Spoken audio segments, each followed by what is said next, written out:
Doctor APJ Abdul कलाम, जिन्हें जनता के राष्ट्रपति और भारत के मिसाइल मैन के नाम से भी जाना जाता है, एक प्रतिष्ठित भारतीय वैज्ञानिक और राजनेता थे जिन्होंने देश के इतिहास पर एक अमिट छाप छोड़ी।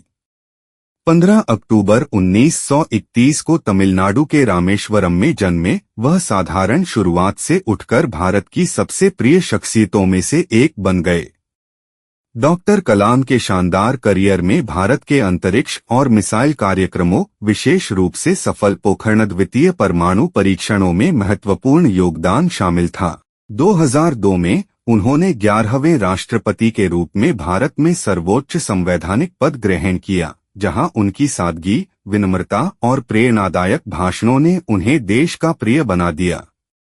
अपनी राजनीतिक भूमिका से परे डॉक्टर कलाम एक विपुल लेखक और एक प्रेरणादायक वक्ता थे, जिनकी विंग्स ऑफ फायर और इग्नाइटेड माइंड्स जैसी किताबें अनगिनत व्यक्तियों, विशेष रूप से युवाओं को अपने सपनों को आगे बढ़ाने और देश के विकास में योगदान देने के लिए प्रेरित करती हैं।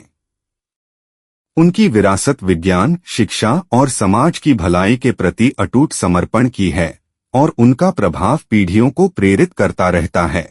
डॉक्टर कलाम का 27 जुलाई 2015 को एक व्याख्यान देते समय निधन हो गया, लेकिन उनकी विरासत उनके शब्दों, कार्यों और उनके द्वारा अपनाए गए सिद्धांतों के माध्यम से जीवित है। डॉ कलाम का जन्म तमिलनाडु के रामेश्वरम के धनुषकोडी गांव में 15 अक्टूबर 1931 को हुआ था।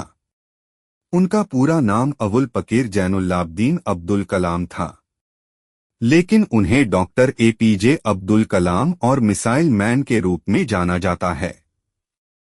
उनके पिता का नाम जैनुलाब्दीन था, जो एक नाविक थे, और उनकी माता का नाम असीमा था, जो एक गृहिणी थी। डॉ कलाम के 5 भाई बहन थे। बालक कलाम को भी अपनी शिक्षा के लिए बहुत संघर्ष करना पड़ा था। वे घर घर अखबार बांटते और उन पैसों से अपने स्कूल की फीस भरते थे। अब्दुल कलाम जी ने अपने पिता से अनुशासन, ईमानदारी एवं उदार स्वभाव में रहना सीखा था।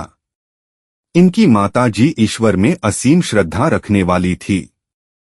कलाम जी के 3 बड़े भाई, एक बड़ी बहन थी। वे उन सभी के बहुत करीब रिश्ता रखते थे। क्या आप जानते हैं, डॉक्टर एपीजे अब्दुल कलाम एक लड़ाकू पायलट बनना चाहते थे, लेकिन उन्हें भारतीय वायुसेना (आईएएफ) की प्रवेश परीक्षा में 9वां स्थान मिला था, जबकि आईएएफ ने केवल 8वीं रैंक तक ही रिजल्ट की घोषणा की थी, इसलिए वह पायलट नहीं बन सके। 1958 में कलाम GDTD&P में तकनीकी केंद्र में वरिष्ठ वैज्ञानिक के रूप कार्य करने लगे। यहां रहते हुए ही इन्होंने प्रोटोटाइप होवरक्राफ्ट के लिए तैयार वैज्ञानिक टीम का नेतृत्व किया। करियर की शुरुआत में ही अब्दुल कलाम जी ने इंडियन आर्मी के लिए एक स्मॉल हेलीकॉप्टर डिजाइन किया। 1962 में अब्दुल कलाम जी रक्षा अनुसंधान को छोड़ भारत के अंतरिक्ष अनुसंधान में कार्य करने लगे। 1962 से 82 के बीच वे इस अनुसंधान से जुड़े कई पदों पर कार्यरत रहे। 1969 में कलाम जी इसरो में भारत के पहले SLV-3 रोहिणी के समय प्रोजेक्ट हेड बने। एपीजे अब्दुल कलाम को बच्चों से बहुत अधिक स्नेह है। वे हमेशा अपने देश के युवाओं को अच्छी सीख देते रहे हैं। उनका कहना है, युवा चाहे तो पूरा देश बदल सकता है। देश के सभी लोग उन्हें मिसाइल मैन के नाम से संबोधित करते हैं। डॉ एपीजे कलाम को भारतीय प्रक्षेपास्त्र में पितामह के रूप जाना जाता है। कलाम जी भारत के पहले ऐसे राष्ट्रपति हैं जो अविवाहित होने के साथ साथ वैज्ञानिक पृष्ठभूमि से राजनीति में आए हैं। 1982 में वे फिर से रक्षा अनुसंधान एवं विकास संगठन के डायरेक्टर बन गए। इनके नेतृत्व में integrated guided missile development programme को सफलतापूर्वक शुरू किया गया। अग्नि, पृथ्वी व आकाश के प्रक्षेपण में कलाम जी ने बहुत ही महत्वपूर्ण भूमिका निभाई थी। सन 1992 में अब्दुल जी रक्षा मंत्री के विज्ञान सलाहकार तथा सुरक्षा शोध और विकास विभाग के सचिव बन गए। वे इस पद में 1999 तक कार्यरत रहे। भारत सरकार के मुख्य वैज्ञानिकों की लिस्ट में इनका नाम शामिल है। सन 1997 में एपीजे अब्दुल कलाम जी को विज्ञान एवं भारतीय रक्षा के क्षेत्र में योगदान के लिए भारत के सबसे बड़े सम्मान भारत रत्न से सम्मानित किया गया। सन 2002 में एपीजे अब्दुल जी को भारतीय जनता पार्टी समर्थित एनडीए घटक दलों ने राष्ट्रपति के चुनाव के समय अपना उम्मीदवार बनाया था, जिसका सबने समर्थन किया, और 18 जुलाई 2002 को एपीजे अब्दुल कलाम जी ने राष्ट्रपति पद की शपथ ली। कलाम जी कभी भी राजनीति से नहीं जुड़े रहे, फिर भी वे भारत के सर्वोच्च राष्ट्रपति पद पर विराजमान रहे। जीवन में सुख सुविधा की कमी के बावजूद वे किस तरह राष्ट्रपति के पद तक पहुंचे, ये बात हम सभी के लिए प्रेरणास्पद है। आज के बहुत से युवा एपीजे अब्दुल कलाम जी को अपना आदर्श मानते हैं। छोटे से गांव में जन्म लेकर इतनी ऊंचाई तक पहुंचना कोई आसान बात नहीं। कैसे अपनी लगन, कड़ी मेहनत और कार्यप्रणाली के बल पर असफलताओं को झेलते हुए वे आगे बढ़ते गए, इस बात से हमें जरूर कुछ सीखना चाहिए। राष्ट्रपति पद छोड़ने के बाद APJ Abdul Kalam ji Indian Institute of Space Science and Technology Thiruvananthapuram के चांसलर बन गए। साथ ही अन्ना यूनिवर्सिटी के एरोस्पेस इंजीनियरिंग कॉलेज में प्रोफेसर बन गए। इसके अलावा उन्हें देश के बहुत से कॉलेजों में विजिटिंग प्रोफेसर के रूप में बुलाया जाता रहा। अब्दुल कलाम जी के नेतृत्व में 1980 में रोहिणी को सफलतापूर्वक पृथ्वी के निकट स्थापित कर दिया गया। इनके इस महत्वपूर्ण योगदान के लिए 1981 में भारत सरकार द्वारा इनको भारत के राष्ट्रीय पुरस्कारों में से एक पद्म भूषण से सम्मानित किया गया। एपीजे अब्दुल कलाम जी हमेशा अपनी सफलता का श्रेय अपनी माता को देते थे। उनका कहना था उनकी माता ने ही उन्हें अच्छे बुरे को समझने की शिक्षा दी। वे कहते थे, पढ़ाई के प्रति मेरे रुझान को देखते हुए मेरी माँ ने मेरे लिए छोटा सा लैंप खरीदा था, जिससे मैं रात को 11 बजे तक पढ़ सकता था।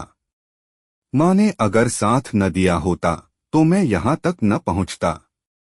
डॉक्टर एपीजे अब्दुल कलाम ने इसरो में प्रोजेक्ट डायरेक्टर के तौर पर भारत के पहले स्वदेशी सैटेलाइट लॉन्च व्हीकल SLV-3 के निर्माण में महत्वपूर्ण भूमिका निभाई थी। इस प्रथम सैटेलाइट व्हीकल से भारत ने वर्ष 1980 में रोहिणी सैटेलाइट सफलतापूर्वक अंतरिक्ष में भेजा था। इस मिसाइल को बनाने में डॉ कलाम ने अपना अहम योगदान दिया था, जिस वजह से उन्हें मिसाइल मैन की उपाधि से नवाजा गया। इसके बाद डॉ कलाम ने देश के लिए कई महत्वपूर्ण परियोजनाओं में कार्य किया और देश के लिए कई मिसाइलें बनाई। इसके बाद डॉक्टर कलाम ने वर्ष 1992 से 1999 तक रक्षा अनुसंधान एवं विकास संगठन DRDO में सेक्रेटरी के रूप में कार्य किया। वह प्रधानमंत्री के मुख्य वैज्ञानिक सलाहकार भी थे। वर्ष 1998 में दूसरे परमाणु परीक्षण में डॉक्टर कलाम ने महत्वपूर्ण तकनीकी और राजनीतिक भूमिका निभाई थी। इस सफल परमाणु परीक्षण के बाद ही तत्कालीन प्रधानमंत्री अटल बिहारी वाजपेयी ने भारत को एक पूर्ण विकसित परमाणु देश घोषित किया और भारत विश्व में एक महाशक्ति के रूप में उभरा। डॉक्टर एपीजे अब्दुल कलाम ने अपने जीवन में बहुत सी विपरीत परिस्थितियों का सामना किया था, लेकिन जीवन में उन्होंने कभी भी कठिन परिस्थितियों के आगे हार नहीं मानी। यही वजह रही है कि उनका जीवन आज भी युवाओं के लिए प्रेरणा का स्रोत रहा है। डॉक्टर कलाम को उनके कार्यों के लिए बहुत से राष्ट्रीय और अंतर्राष्ट्रीय पुरस्कारों से सम्मानित किया गया था। डॉक्टर कलाम ने विज्ञान और अंतरिक्ष के क्षेत्र में अपना अतुलनीय योगदान दिया है, जिसकी वजह से उन्हें वर्ष 1997 में भारत के सबसे प्रतिष्ठित पुरस्कार भारत रत्न से भी सम्मानित किया गया था। उन्होंने अपने जीवन के बहुत से वर्ष रक्षा अनुसंधान और विकास संगठन DRDO के लिए काम करते हुए बिताए थे। देश का सर्वोच्च पद पर रहने के बाद भी डॉक्टर कलाम हमेशा अपना जीवन सादगी के साथ जीते रहे। उनका स्वभाव बेहद सहज, सरल और विनम्र था। वे हमेशा खुद को एक वैज्ञानिक और शिक्षक की तरह ही देखा करते थे। लेकिन 27 जुलाई 2015 को भारतीय प्रबंधन संस्थान IIM शिलांग में व्याख्यान देते समय हृदय गति रुकने से अचानक उनका निधन हो गया।